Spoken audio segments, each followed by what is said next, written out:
guys, pag-usapan lang natin ang breaking news. Katniel nag-date sa ABS-CBN Ball. Mali talaga guys ang bali-balita dahil nagkasama si Catherine Bernardo at Daniel Padilla sa ABS-CBN Ball. Katniel nagkasama pala sa ABS-CBN Ball 2025. Ang cute nilang tignan. Grabe nga naman kasi guys ang kwento-kwento na wala naman katotohanan ayon umano guys sa ibang tao.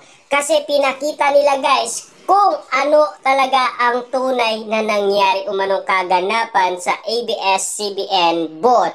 Marami nga naman kasi guys ang disagree sa nasabing kaguluhan sa ABS-CBN Ball noong April 4, 2025 sa Soler Resort North, Quezon City. Dahil sa kaganapan nga naman kasi guys, nagkita pala sina Catherine Bernardo at Daniel Padilla at lalong-lalo na kasi guys, spotted pa silang nag-date umano sa ABS-CBN Ball. Nasa Sky Bar na sila dito guys ha. Kita nyo naman guys no, ang kaganapan na kinukwento umano noon. Pero ngayon guys, eto na ang bali-balita. Lumabas na ang katotohanan na talagang sina Catherine Bernardo at Daniel Padilla ay nagkasama umano sa Sky Bar after ng event sa ilalim. Kaya nga naman guys, pinag-uusapan sina Daniel Padilla at Catherine Bernardo, talagang ang chika, meron talaga guys hindi nating inaasahan dahil meron silang nakitang kaganapan na pinagkaguluhan sa social media. Ang pagkakaalam natin kasi guys, nagkaroon ng away noon ay si Angelica Panganiban at si Hart. Na alam naman natin guys, nagkaiyakan sa ABS-CBN Ball dahil matagal na ang kanilang alitan. At lalong-lalo na guys, 'di ba? Si JK at lalong-lalo na ang kaibigan matalik ni Catherine Bernardo na nasilayan din natin sa ABS-CBN Ball na nagkaayos din sila. Kita nyo naman guys, Daniel Padilla at Catherine Bernardo ay nag-date pala sa Sky Bar sa ABS-CBN Ball na kaganapan noon April 4, 2025. Kita nyo naman guys ang bali-balita noon na kaguluhan na matagal natin guys inala at kinalkal umano. Pero meron pala guys exclusive na ikukwento umano guys sa tunay na pangyayari. Kaya nga naman guys, nanahimik umano ang Star Cinema, lalong-lalo na guys ang ABS-CBN sa kaguluhan binabalita nila sa atin. Kita nyo naman guys no, exclusive pa rin na pinag-uusapan ang tunay na ganap sa ABS-CBN Ball 2025 sa Soler Resort North, Quezon City. Kita nyo naman guys, napaka-sweet nilang tignan at napakalambing nilang tignan. Ibig sabihin, ayon umano guys sa mga Delulu fans, ito ang tunay na kaganapan na hindi talaga nangyari ang kaguluhan. Kita nyo naman guys no, exclusive na pinag-uusapan ngayon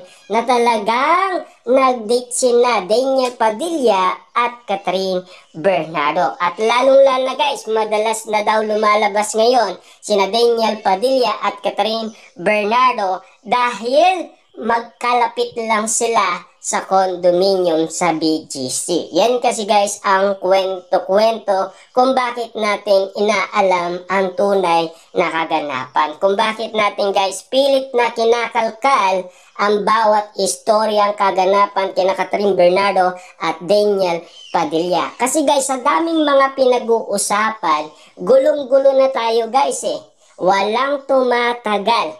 Meron paliin guys na lumalabas si Catherine Bernardo. Unang-una ay Jericho Rosales, 'di ba? Madalas silang mag-date Pero hindi natutuloy. Pero binasted guys ni Catherine Bernardo, si Jericho Rosales. Tapos meron tayong napapabalitaan, Donnie Pangilinan. Hanggang doon lang guys ang balita. Tapos guys, Papa P. Hanggang ganun din guys ang bali-balita. Diba? Alden Richard. Ganun din guys ang bali-balita. Mayor Mark Alcala. Ganun din guys ang bali-balita. Ayon kay Catherine Bernardo, single na single siya at happy siya.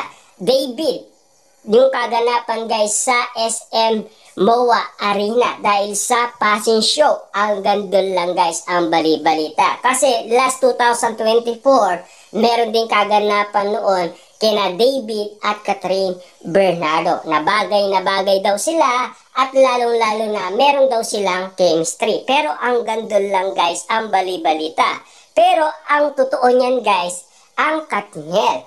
Yan talaga guys ang matibay-tibay dahil hanggang ngayon, mahal pa rin guys ni Catherine Bernardo si Daniel Padilla. Hanggang ngayon kasi guys, si Daniel Padilla lang ang nasa isipan niya. Kasi kay Catherine Bernardo na yan guys galing. Diba? Kasi yan kasi guys ang bukang bibig niya. At lalong-lalo na guys, syempre pinagkukwentuhan pa na 2 beses nag-promote ng incognito na teleserye ni Daniel Padilla. At lalong-lalo na guys, syempre spotted si Catherine Bernardo sa Baguio City. Ayon kasi guys kay Christopher Min, meron daw nililigawan si Daniel Padilla sa Baguio City kung bakit nagpapaiwan ito sa Baguio City. Yun pala guys, kasama niya si Catherine Bernardo. Kumbaga, gusto lang nila guys magsama. Gusto lang nila magkaroon ng privacy moment. At binibigay naman yan guys sa Katniel. Na alam naman natin kasi guys, bubuhayin daw ang tandem ng Katniel. Kaya nga naman guys, sinisimulan na ng ABS-CBN na ibalik ang mga movie ng Katniel. Para nga naman kasi guys, ma-miss nila. Na alam naman natin kasi guys, sabik na ang mga Dilulo fans kina Catherine Bernardo at Daniel Padilla. Na alam naman natin kasi guys, pinatatapos lang nila ang kanila solo project. At alam naman natin guys, meron pang nakalaan na project sa Katniel. Walang iba kundi ang After Forever. Kita nyo naman guys, uuwi din pala si Catherine Bernardo kay Daniel Padilla sa dami ng intriga at issue. At lalong-lalo na guys, ganun din si Daniel Padilla. Unang-una na balitaan natin si Amanda. Ang dami guys, pero walang nangyayari. Umaamin ang babae na hindi daw totoo.